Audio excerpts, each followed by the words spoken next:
No sé si me puedo ir con Mónica, compañero. ¿Sí? ¿Nos vamos con Mónica?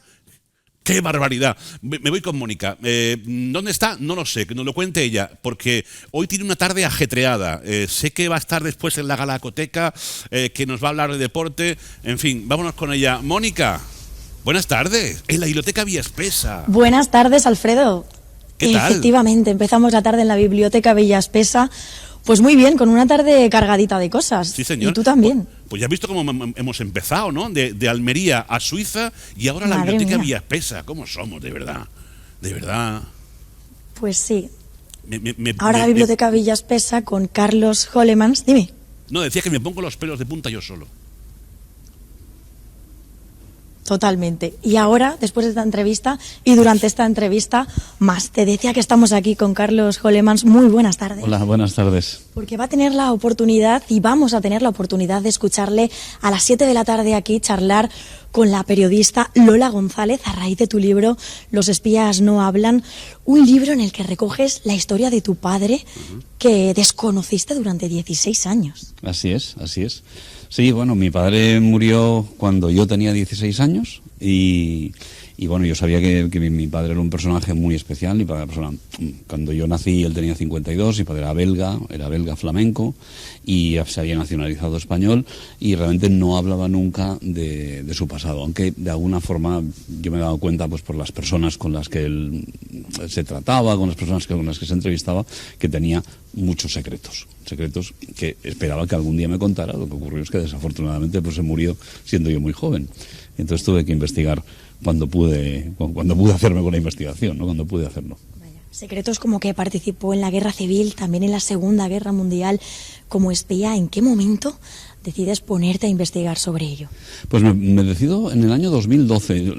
Es una idea que siempre ha estado presente en la familia, que siempre he llevado conmigo, pero bueno, pues por diferentes circunstancias profesionales y personales, en el año 2012 consideré que era el momento de hacerlo. Abrí mi ordenador, me abrí una carpetita que ponía libro y empecé a investigar. Porque tú cuando eras pequeño dices, mi padre era una persona peculiar, sabía que tenía algo, pero llegaste a pensar que él era espía. No, desde luego que no. Yo sabía que había participado en la guerra, sabía que había estado metido en líos, en follones muy importantes, pero era como un poco tabú, era un poco secreto, ¿no? De ahí los espías no hablan, ¿no? Entonces él no quiso nunca contarme, a tal punto quiso mantenerme aislado de su vida pasada, que ni siquiera me enseñó su propia lengua. El flamenco, ¿no? la lengua neerlandesa, porque él pensó, acertadamente o no, pensó que mantenerme en una burbuja española me protegía de todo lo que le ocurrió, que fueron montones de cosas y no todas buenas. ¿Cómo ha sido para ti poder investigar sobre esto sin tenerle aquí? Hombre, pues muy emocionante. En realidad ha sido, desde un punto de vista psicológico y personal, ha sido como mantenerme en constante conversación con él durante los 10 años y pico, los 12 años que entre investigación y redacción del libro, pues estás todo el tiempo pensando qué estaría haciendo, qué estaría pensando, qué debió sentir cuando estaba en este trance, ¿no? Entonces esta realmente ha sido una forma de estar en contacto con él de una forma pues, muy privada y muy íntima, ¿no? ¿Hay alguna pregunta que te hubiese gustado hacerle si le tuvieses ahora mismo enfrente? Wow, me gustaría mucho preguntarle, o sea, seguir preguntándole, seguir profundizando, porque aunque en el libro no hay nada ficcionado, pero lógicamente hay cosas que son conjeturas, ¿no? O sea, yo lo curioso es que creo haber descubierto cosas que le ocurrieron que él no sabe, que no supo que le ocurrieron. Pero claro, él vivió en España, cuando terminó la guerra europea, se quedó en España porque le condenaron allí a muerte. Entonces allí hubo personas que le traicionaron y bueno, pues eso seguramente no debió saber qué le ocurría, ¿no? Y sí, sería bonito podérselo contar, sí. ¿Cómo ha sido esta investigación que has llevado a cabo? Porque te ha llevado mucho tiempo. Sí, 10 años. Bueno, a ver, por tratar de resumirlo de una forma sintética, mi padre era mi familia paterna, mi familia belga, era una familia de hoteleros, tenían un hotel junto a un una abadía que no es un centro de peregrinación católico que está en Flandes, que está en el oeste de Flandes.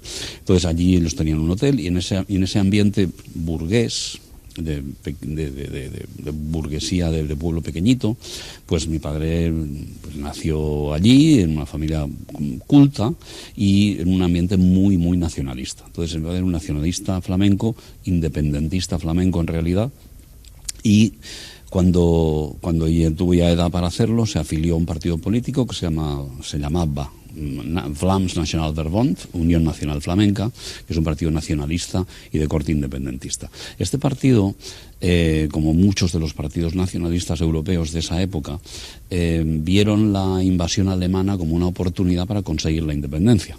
Para que ellos creían que porque Bélgica está dividida en dos grandes comunidades, una comunidad francófona y hay una comunidad germánica, que es la que habla flamenco, que están pues bueno, siempre con conflictos lingüísticos y demás, ¿no? Entonces los flamencos creían que al ser ellos de cultura germánica podían conseguir la independencia. Bueno, eso evidentemente era una equivocación muy importante, pero eso solo la historia se encargó de confirmarlo y entonces ellos de alguna forma eran pro-alemanes.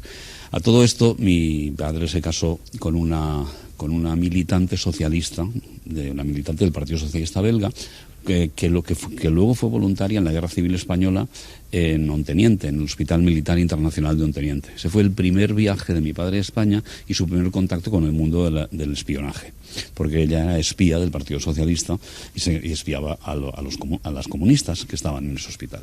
Entonces, cuando regresan, él se encuentra que está casado con una socialista y los alemanes entran en Bélgica. La socialista, ella, Rachel, pertenece a la resistencia, oculta a comunistas perseguidos por la Gestapo, en casa se imprime propaganda comunista, pero él es pro-alemán, o sea, él tiene buenas relaciones con los alemanes y su mujer con la resistencia, con lo cual empiezan a desarrollar la economía familiar se basa en la inteligencia, en la venta de información. Entonces yo los quiero imaginar sentados en la mesa de la cocina y diciendo, bueno, tú qué tienes, yo qué tengo y a quién se lo vendemos. Además, para hacer la historia más complicada, mi padre es templario.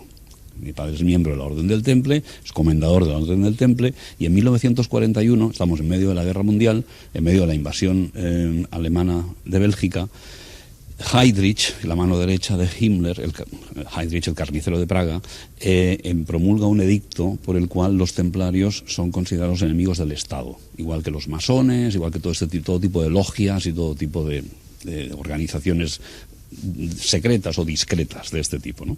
Entonces mi padre se encuentra entre tres bandos. Por un lado es pro-alemán, porque quiere la independencia de Flandes. Por otro lado está casado con una socialista que oculta, y en su casa se ocultan miembros de la resistencia, y por otro lado él mismo es enemigo del Estado según Heydrich.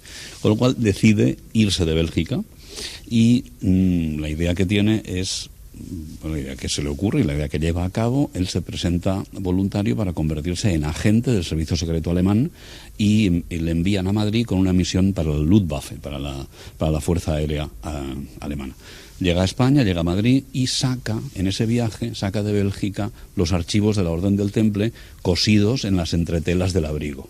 Cruza la Francia ocupada, llega a Madrid, en Madrid hace check-in en el hotel, se instala en el Hotel Palace de Madrid y secretamente, privadamente, va a Oporto y deposita los archivos de la Orden del Temple con la lista de 238 templarios que de otro modo hubieran sido detenidos, enviados a los campos de concentración y arrestados y se les hubiera... Porque la orden era detenerles, enviarles a los campos y arrebatarles todo lo que tuvieran. Y con ese viaje llevaba también el nombramiento del nuevo gran maestre de la Orden del Temple, que era un portugués. Y bueno, tenía la oportunidad de estar en casa de su hijo, en Oporto, y ver la caja fuerte que abrió para nosotros y mostrarme los papeles por los cuales mi padre se jugó la vida.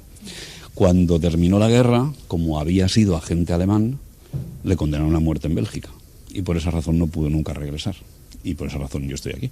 Madre mía, vaya historia más interesante. Muchísimas gracias, Carlos. No, Nos quedaríamos hablando contigo toda la tarde, pero Tienes que continuar tu tarde, nosotros también, pero me quedo con ganas de hablar más contigo y de que nos sigas contando esta historia. Creo que nos tenemos que leer el libro para eso, ¿no? La verdad es que estaría muy bien, yo os lo agradecería mucho, pero aparte de que yo os lo agradezca, es que creo que es una historia, la historia de mi padre, una historia que es un regalo que él me hizo para que yo la pudiera contar y creo que vale la pena leerla. Estoy segura de ello. Muchísimas gracias, Carlos. Gracias a vosotros.